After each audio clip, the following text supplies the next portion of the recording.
Eh, Malam ini kita akan bahas tentang seorang pribadi yang kalau menjelang Jumat Agung Pasca, dari sejak kita sekolah minggu kita sering bicarakan nama ini, yaitu Yudas Iskariot, salah satu murid Yesus yang kata Alkitab dia pengkhianat, orang yang menjual Yesus dengan 30 keping perak, dan karena penjualan itu juga Yesus akhirnya dihukum mati, disalib.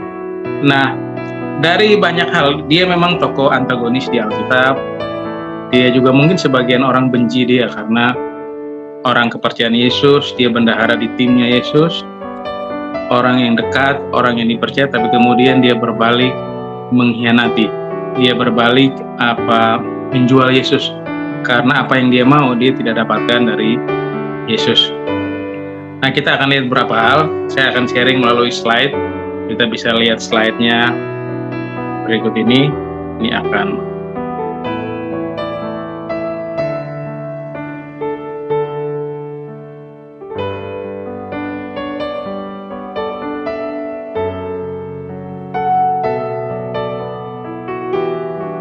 Oke, minta maaf malam ini slide-nya tidak bisa tampil karena belum selesai. Saya akan ajak kita buka sama-sama dari Matius pasal 27 ayat 3 dan ayat 5. Saya akan baca buat kita.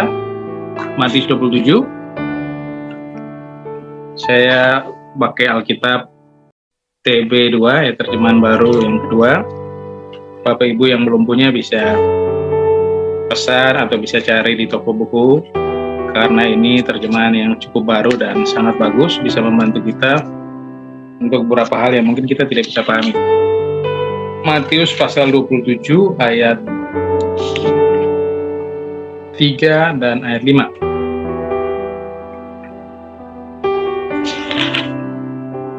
Pada waktu Yudas yang menyerahkan dia melihat bahwa Yesus telah dijatuhi hukuman, ia menyesal lalu mengembalikan uang yang 30 perak itu kepada imam-imam kepala dan tua-tua. Ia berkata, "Aku telah berdosa karena menyerahkan darah orang yang tak bersalah." Jawab mereka, "Apa urusan kami dengan itu? Itu urusanmu sendiri."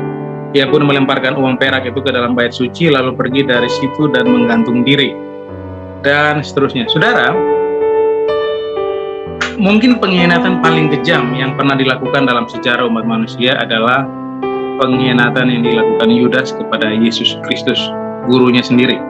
Kita kalau baca teks Alkitab secara Alkitab, maka kita akan tahu bahwa Yesus telah melakukan banyak hal.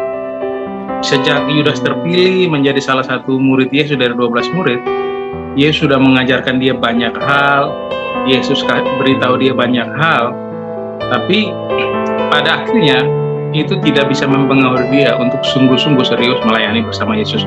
Nah, sekilas tentang Yudas. Yudas ini dia dari golongan Selot. Nah, di kalangan orang Yahudi itu ada banyak golongan, ya.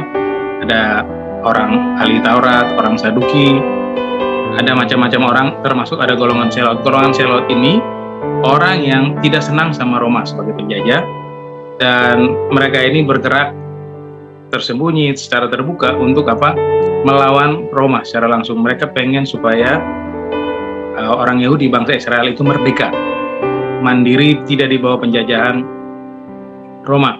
Waktu dia tahu Yesus dengan karisma yang luar biasa, Yesus punya pamor yang besar, dengan bergabung menjadi bagian dari tim Yesus, Yudas berharap dia punya kans untuk melawan Roma secara langsung, karena Yesus punya masa cukup banyak.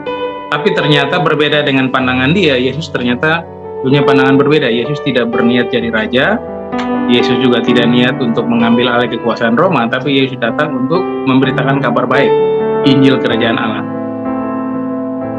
Itu kira-kira sedikit gambaran tentang Yudas.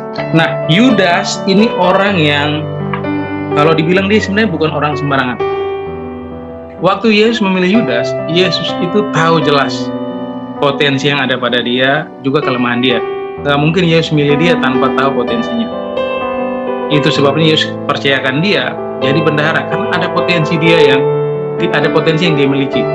Saudara harus ingat bahwa Tuhan tidak pernah memberikan tanggung jawab tanpa memberikan kemampuan. Tuhan selalu mempercayakan tanggung jawab pada seseorang atas dasar kemampuan yang orang itu miliki. Jadi Tuhan tahu potensi yang ada pada Yudas. Tuhan juga tahu sebenarnya kelemahan-kelemahan Yudas. Kemudian Tuhan juga tahu karakter Yudas. Orang ini karakternya Tuhan tahu. Jadi waktu Tuhan mengambil keputusan memilih Yudas menjadi bagian dari timnya, Tuhan itu mengenal betul siapa Yudas. Itu sebabnya kemudian Tuhan memberi kepercayaan yang sebenarnya sangat besar.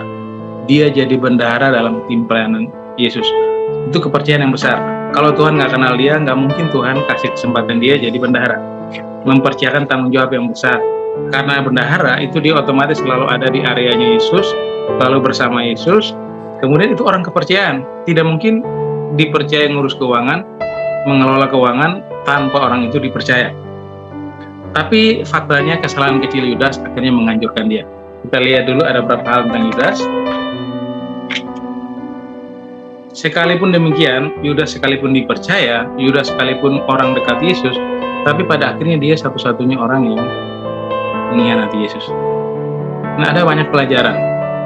Kita bisa belajar dari kesalahan Yudas. Saya akan share 4 hal, tapi saya mau sampaikan ada pelajaran tentang pengkhianatan Yudas. Yang pertama, kalau di dunia kita tidak akan pernah bisa lepas dari pengkhianatan. Yudas adalah salah satu murid yang ada di dalam 12 murid Yesus.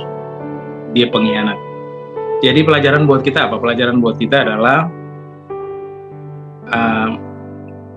pengkhianatan pasti akan terjadi, entah di dalam kita atau di sekitar kita. Dan pengkhianat itu adalah orang-orang yang ada di sekitar kita. Kita bisa belajar, Yudas dipilih Yesus, bukan siapa-siapa, tapi dipercaya dengan kepercayaan yang besar. Kalau peribahasa yang paling menonjol ya, ini air susu dibalas air tuba. Orang yang nikam temannya dari belakang. Dia orang yang tidak ada apa-apa, tapi kemudian dipercaya punya sesuatu, punya tanggung jawab besar, dikasih kepercayaan besar, tapi dia juga berkhianat. Lalu pelajaran kedua adalah bahwa pengkhianat itu selalu orang dekat kita atau orang yang kita percaya. Itu pasti, mereka makin tahu lebih banyak tentang kita, mereka akan berusaha mengambil alih apa yang ada pada kita. Itu yang terjadi pada Yudas. Yudas tidak sabar karena dia ikut Yesus bukan tujuannya melayani, tapi ada ambisi dia pribadi, ada motivasi lain dari keikutsertaan dia kepada menjadi bagian dari timnya Yesus. Dan yang kedua, memang akhirnya kita tahu bahwa kepercayaan yang dikasih Tuhan itu akhirnya menghancurkan dia. Dia tidak bisa dipercaya dengan tanggung jawab itu, tapi justru tanggung jawab itu membawa dia kepada kehancuran karena dia terikat, dia tergoda untuk melakukan hal-hal yang Tuhan tidak suruh. Ada 4 pelajaran besar yang kita bisa pelajari dari Yudas. Dari kegagalan Yudas kita bisa belajar 4 hal. Yang pertama, Yudas gagal karena dia cinta uang. Itu nomor 1. Yudas gagal karena cinta uang. Kalau kita baca sejarah sebelum Yudas bergabung, dan proses-proses kita tidak dapat teks banyak ya tentang Yudas di Alkitab, tapi motivasi awal dia ikut Yesus sebenarnya bukan soal uang. Bukan itu.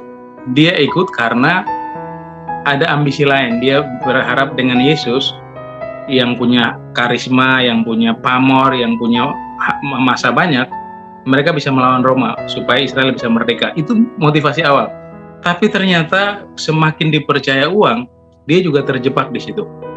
Ternyata kepercayaan yang Tuhan kasih buat dia itu menjadi tidak bisa dikontrol, dia nggak bisa kendalikan, justru uang mengendalikan dia, uang menjadi sesuatu yang menghancurkan dia. Jadi saudara, semua orang tuh butuh uang. Siapa yang nggak butuh uang? Tapi kita tidak boleh jadi hamba uang. Karena kalau kita jadi hamba uang, otomatis kita akan menjadi cinta uang.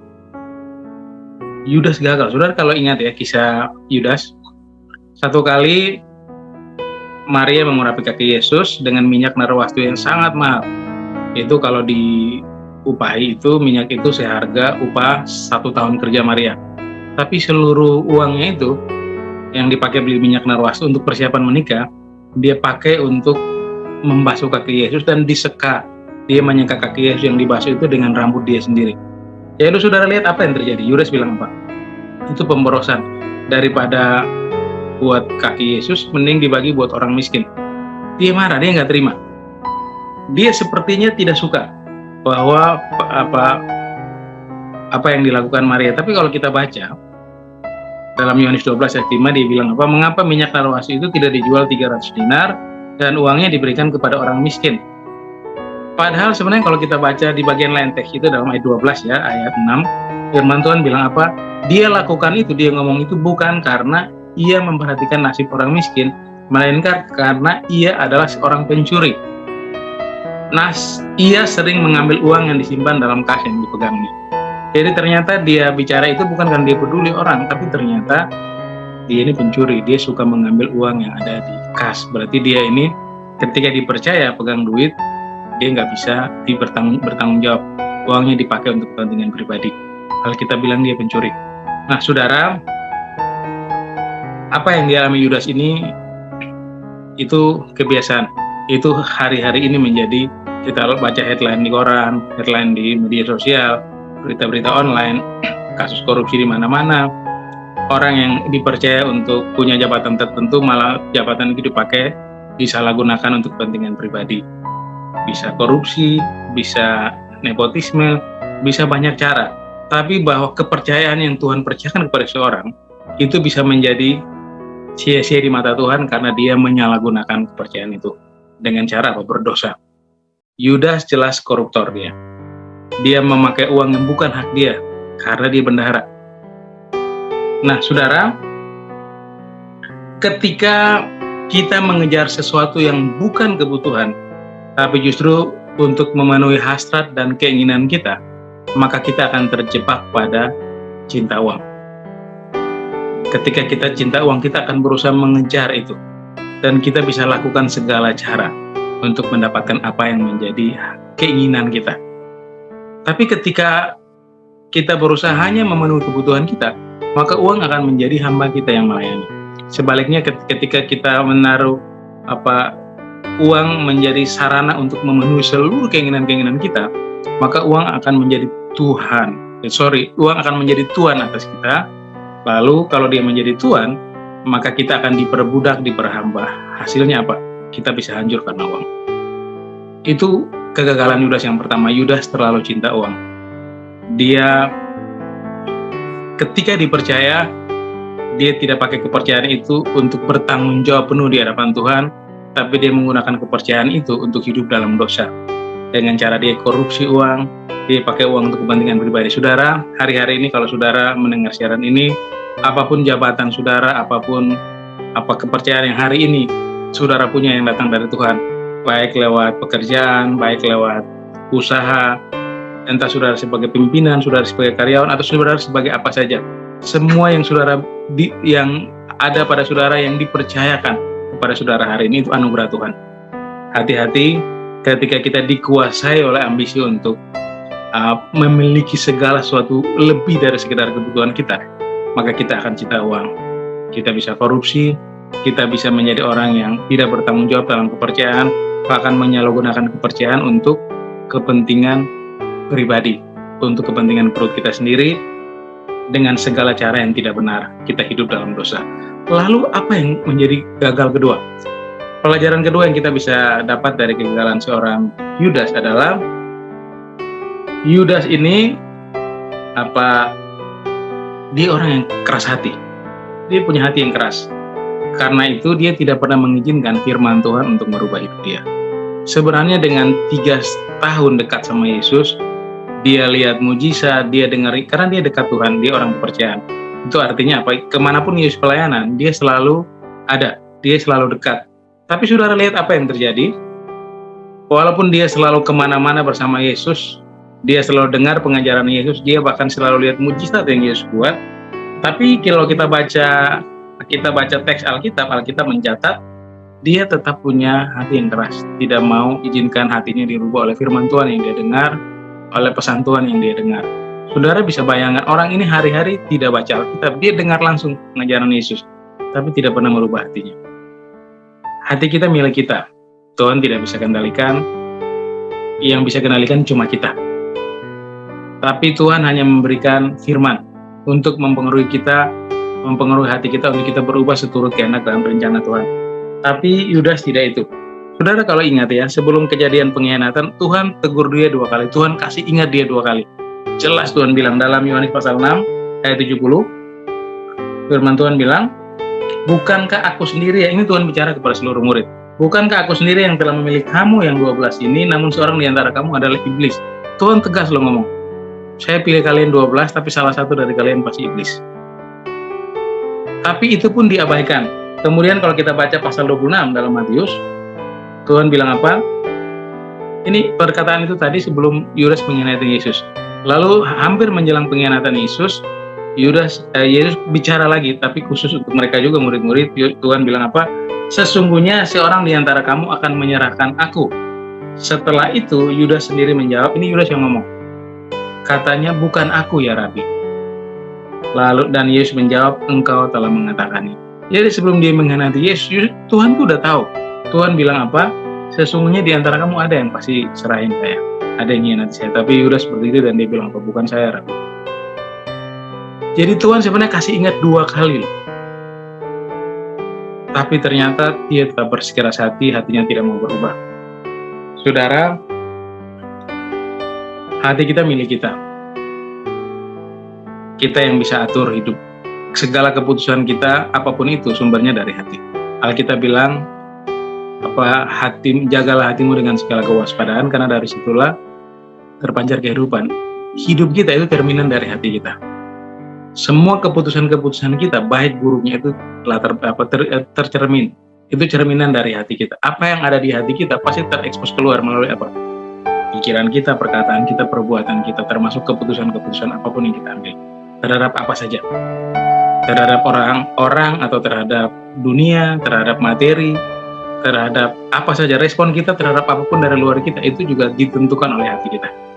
Kalau hati kita udah keras, kita akan sulit menerima yang baik. Kalau hati kita udah nggak mau, kita pasti nggak mau. Tapi kalau kita buka hati mengizinkan Roh Kudus turun tinggal di sini, firman Tuhan penuhi di sini, kita akan bisa lakukan yang terbaik, berkenan kepada Tuhan. Nah, Yudas 3 tahun bersama Yesus tidak bisa membuka hatinya sungguh-sungguh. Dia tetap bersikeras hati, hatinya tetap keras sehingga tidak beri kesempatan firman Tuhan mengubah dia. Karena itu akhirnya apa? Ketamakan menghancurkan dia. Dia tamak, dia punya ambisi lebih dari sekedar dapat kepercayaan, tapi dia mau kepercayaan itu bisa menghasilkan sesuatu untuk kepentingan dia. Akhirnya dia tamak, dia korupsi.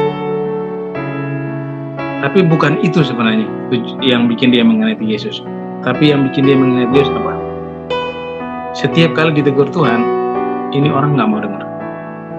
Hatinya tetap tertutup, dia nggak mau. Tuhan tegur 2 kali sebelum kejadian pengkhianatan, tapi sama aja. Jadi saudara, hati-hati. Firman Tuhan itu pelita buat kaki, terang buat jalan. Tuntunan utama hidup kita cuma firman Tuhan. Kita bilang, permulaan hikmat itu takut akan Tuhan. Kita bisa kuat, kita bisa jalan untuk menyenangkan Tuhan hanya mungkin kalau tuntunan kita adalah firman Tuhan, penuntun kita adalah firman Tuhan. Karena itu, jangan bersikeras hati, berikan hati yang lembut untuk selalu mau ditegur, diajar, dibimbing oleh firman Tuhan. Lalu yang ketiga, pelajaran dari kegagalan Yudas adalah Yudas ini orang yang tidak mau bertobat dan minta pengampunan. Waktu akhirnya dia tahu Yesus mau dibunuh, Alkitab bilang apa? Dia menyesal. Lalu dia ketemu ahli Taurat, dia bilang dikembalikan uangnya, lalu dia bilang saya tidak mau membunuh orang yang baik. Intinya begitu. Lalu ahli Taurat lemparin uangnya dan seterusnya. Itu kisah yang tadi kita baca di awal. Nah, Yudas ketika tahu bahwa akhirnya Yesus mau dihukum mati, disalib, dia menyesal. Dia merasa sangat bersalah. Dia menyesal betul. Ada feeling di sini. Dia merasa bersalah. Saya salah. Saya salah karena saya udah hianati Tuhan saya udah salah karena saya hianati bos saya salah karena saya udah hianati Yesus guru saya. Tapi itu hanya sebatas di perasaan menyesal. Saudara, penyesalan tanpa pertobatan tidak ada artinya. Penyesalan tanpa perubahan hidup itu nggak ada artinya. Penyesalan tanpa dibawa kepada Tuhan untuk dia mengaku, itu nggak ada artinya, saudara. Kita berdosa kan sama Tuhan, dia berdosa sama Tuhan.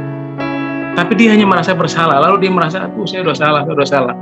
Lah, betul, sampai di titik itu tidak ada perubahan apa-apa. Hubungan kita dengan Tuhan itu tidak berubah. Kalau kita tahu salah, maka yang pertama kita lakukan datang kepada Tuhan, mengaku dosa. Itu berarti kita bertobat, minta ampun untuk dapat pengampunan Tuhan. Tapi yang dilakukan Yudas adalah dia nyesal, lalu apa? Sekedar menyesal dan dia merasa saya udah berdosa, saya udah nggak benar, saya udah kurang baik. Akhirnya apa? Perasaan bersalah menghancurkan dia. Perasaan bersalah menghancurkan dia. Dia beli tanah dengan uang yang dipakai untuk pengkhianatan Yesus, lalu dia bunuh diri di situ. Apa yang terjadi? Penyesalan itu tidak berarti apa-apa karena pada akhirnya dia tidak dapat pertobatan dan pengampunan. Saudara, ini pelajaran buat kita. Semua kita tuh bisa bikin dosa. Kalau kita tahu kita berdosa, kita nyesal, itu baik. Tapi segera kita duduk diam menyesal, aduh saya udah salah, saya udah dosa, tidak akan menyelesaikan dosa kita. Kalau kita tahu kita salah, datang di kaki Tuhan, Tuhan, jujur sama Tuhan, kesalahan saudara, bertobat, minta pengampunan Tuhan, kita pasti dipulihkan. Yudas tidak dapat pemulihan, karena apa? Hanya sampai di titik menyesal. Seharusnya dia datang mengaku di kaki Tuhan, dia bertobat sungguh-sungguh, dapat pengampunan Tuhan, hidupnya dipulihkan. Kita lihat apa perbedaan dia dan apa perbedaan si Yudas dan Simon Petrus. Mereka dulu sama-sama mengkhianati. Yudas mengkhianati Yesus, Petrus juga mengkhianati Yesus. Tapi saudara, apa yang membuat mereka itu berbeda? Yudas itu tenggelam dalam penyesalan dan keputusasaan. Dia tidak berbalik mencari Tuhan, bertobat dan minta ampun. Sementara Petrus, dia sadar kesalahan dia. Waktu Tuhan cari dia bertobat sungguh-sungguh, dipulihkan. Pada akhirnya apa? Dia setia sampai mati untuk Tuhan. Itu yang benar. Pertobatan itu bukan hanya sekedar menyesal. Pertobatan itu pengakuan dosa di hadapan Tuhan untuk mendapatkan pengampunan Tuhan. Minta belas kasihan Tuhan. Kalau kita bikin salah, lalu kita, aduh saya udah salah, saya udah nggak benar, saya nggak baik, sampai di titik itu. Tanpa bertobat dan diampuni Tuhan, tidak ada artinya penyesalan itu. Menyesal itu baik, tapi tindakan lanjutannya adalah bertobat dan minta ampun untuk dapat pengampunan Tuhan. Jadi pelajaran buat kita yang ketiga dan pelajaran yang keempat dari kegagalan seorang Yudas itu adalah Yudas ini orang yang buang kesempatan. Saudara, orang ini orang yang dipercaya Tuhan. Dia dikasih kepercayaan yang sangat besar, jadi bendahara dalam tim pelayanan Yesus. Dia dikasih tanggung jawab yang sangat besar. Tapi tanggung jawab itu disia-siakan oleh dia dengan apa? Dia hidup dalam dosa. Dia pakai tanggung jawab itu untuk berbuat dosa, bukan untuk menyenangkan Tuhan. Saudara, Tuhan itu tidak pernah kasih kita tanggung jawab tanpa memperhitungkan kemampuan kita. Semua kita punya potensi Tuhan. Tuhan percaya kita jadi pimpinan, punya pabrik atau pimpinan perusahaan, atau jadi pimpinan di kantor swasta, kantor pemerintah, atau jadi karyawan, atau jadi apa saja. Posisi apapun kita hari ini, jabatan apapun kita hari ini, tanggung jawab apapun kita hari ini, itu adalah kepercayaan dari Tuhan. Itu anugerah Tuhan buat kita. Dan Tuhan tidak pernah kasih tanggung jawab tanpa memperhitungkan kemampuan. Tuhan yang kasih kita kemampuan. Itu berarti apa? Tuhan tahu lewat kemampuan dan potensi yang kita punya, kita bisa tanggung jawab, makanya Tuhan percaya. Tapi hati-hati saudara, kalau kita tidak serius dengan Tuhan, maka kepercayaan Tuhan itu bisa menghancurkan kita. Yudas hancur karena kepercayaan itu. Bukan karena kepercayaan yang salah, karena dia nggak bisa bertanggung jawab atas kepercayaan itu. Dia terjebak pada apa? Keinginan untuk mendapatkan lebih, keinginan untuk mencari lebih di luar dari kebutuhan dia. Akhirnya apa? Dia hancur. Saudara, jangan sia-siakan kesempatan yang Tuhan kasih. Kalau Tuhan percayakan kita hari ini jabatan, posisi, tanggung jawab, apapun itu, besar kecil, itu ukuran kita. Jangan pernah sia-siakan dengan hidup dalam dosa. Kalau gaji kita segitu, hidup dengan gaji kita. Jangan berusaha lebih dengan cara-cara yang kotor. Berusaha lebih dengan cara-cara yang tidak beradab. Ini menjelang pilkada tahun depan, pemilihan anggota legislatif, baik tingkat kabupaten, provinsi, pusat. Ini juga jadi banyak hal yang akan terjadi ke depan. Pesan saya sebagai hamba Tuhan, hati-hati. Jangan sampai kemampuan besar yang Tuhan taruh pada kita, potensi besar yang ada pada kita salah gunakan, maka itu untuk hal yang negatif. Akhirnya apa? Kita dikuasai oleh si jahat, kita terjebak hidup dalam dosa.